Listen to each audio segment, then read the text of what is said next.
عاملين ايه؟ اخباركم يا جماعه؟ والنهارده هنشوف حاجه مجانيه من اللعبه دي. هو سيف او حاجه زي السيف كده، بتتشال في الظهر. هو طلبات طالب منك ان انت بوش دينجو سان ده في وورلد 1، وبوش سيلكورد ده في وورلد 2، وفامباير ده ولا فامبور ده في وورلد 6، وهاتش 1000 ايج.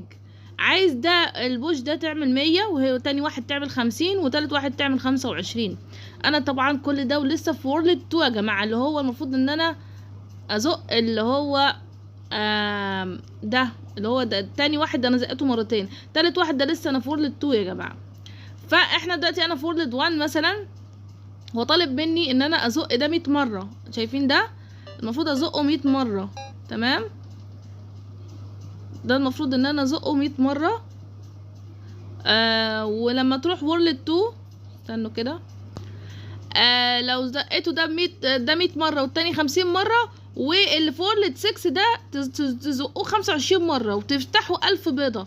مش لازم ليجندري، بس 1000 بيضه. هو المشكله ان انت توصل لوورلد 6 يعني. بس هنا في ناس حلوه بتديك حيوانات، يعني انت تطلب حيوان هيدوك حيوان، هتلاقي نفسك بتزيد بسرعه. يعني انا ادتني حيوان، بصوا قوته 15 مليون، وانا اصلا لسه يعني بقول يا هادي، تمام؟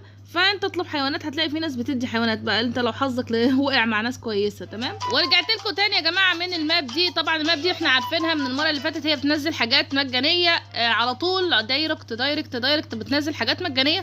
اللينكات بتاعت المابات هتلاقوها تحت في الوصف.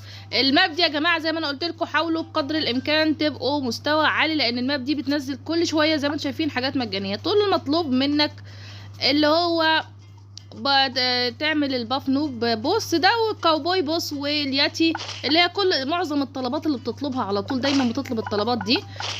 وده عايزك تهزم باف نوب وتعمل وتفتح تفتح 96 ليجندري. خلي بالكم الحاجات دي يا جماعه ليها وقت يعني، فحاولوا بقدر الامكان تحاولوا تجيبوها. الطلب التاني ده سهل لانه وورلد 1 وورلد 2 بس، اما الطلب ده صعب شويه لانه بيبقى وورلد. على كده في ناس جابته، لان هي اصلا زي ما انا قلت لكم اللعبه دي بتنزل كتير، فهم اصلا واصلين للمرحله دي. فيلا بقى الحقوا جيبوها.